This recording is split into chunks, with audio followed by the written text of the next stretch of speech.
Africa Content TV.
President Bola Ahmed Tinubu, Giseva, brother me, Honorable Minister of Power, Ibayo Adelabu Tawa Sojuma, Aboki Chairman me, the Executive Governor of Ogun State, Olubadan Abiodun, Boki brother me, Governor Babajide Sanwo-Olu, the Chief of Staff and represent me. Aboki Governor of Osun State, Ibakeji Gómìnà Osun State, His Excellency Ọmọọba Kọ́lá Adéwùsì, don wá ṣojú wọn. Aboki brother me, the Governor of Ondo State, Governor Lucky Ayédàtiwa, Ibakeji Gómìnà Ondo State, His Excellency Dr. Olaide Owolabi Adelani Emena, bí wọ́n wá ṣojú wọn. Igbákejì gómìnà Ọ̀yọ́ State náà Barrister Ibrahim Adébáyọ̀ Lawal. Mo kí gbogbo orí adé ọrùn lẹ̀kẹ̀. Ẹ jọ̀ọ́ ẹ má bínú.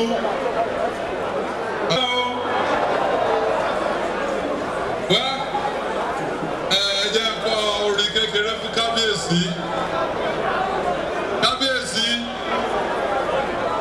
ìgbà yìí o àsìkò yìí o á tù wá lára o á tù wá lára o á tù wá lára o àsìkò yìí o àsìkò yìí o á tù wá lára o. Ó ṣeun táyé àjọ wáàsí rẹ́kọ̀dù papọ̀ láìpẹ́ yìí. Ọ̀rọ̀ tí mo kàn fẹ́ sọ lẹ́yìn ni pé today the coronation and handing over of staff of office to the 43rd Olubadan of Ibadan land, Ọba Olabi Olakunleyin, has again demonstrated that Ibadan land at our own Ibadan we can be resilient. Àwọn tí ó jẹ́ pé n tó divide wa, ó ní wọ́n focus on ojú títì wọ́n lé ní. A ti gbé adé, a gbé wọ church Aremo, which is the church David ti wá. A gbé adé, a gbé wọ ọ̀nà àrà, local government David ti wá. A gbé adé, a gbé wọ Ibadan North East local government tí mo ti wá. Tó mo kí kábíyèsí, gbogbo aládùúrà, ìgbà Ọlọ́run lọ́rẹ̀ mi fún wa. Pẹ́pẹ́pẹ́pẹ́ lórí ìtẹ́ àwọn bàbá yín. Àfẹ́ èèyàn ọmọ Ìbàdàn, Mo kí gbogbo wa kú oríire. Ọlọ́run á wà pẹ̀lú wa.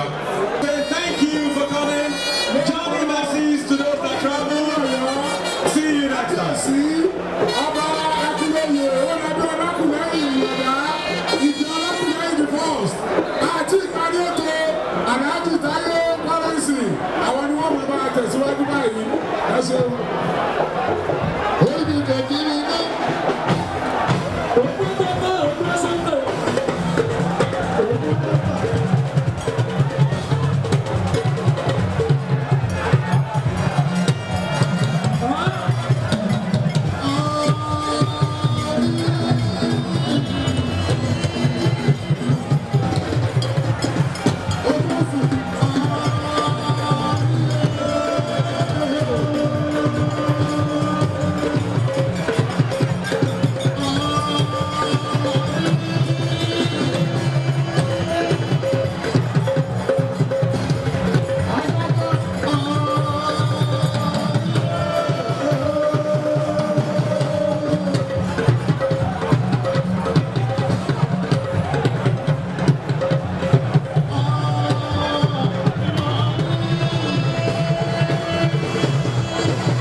I'm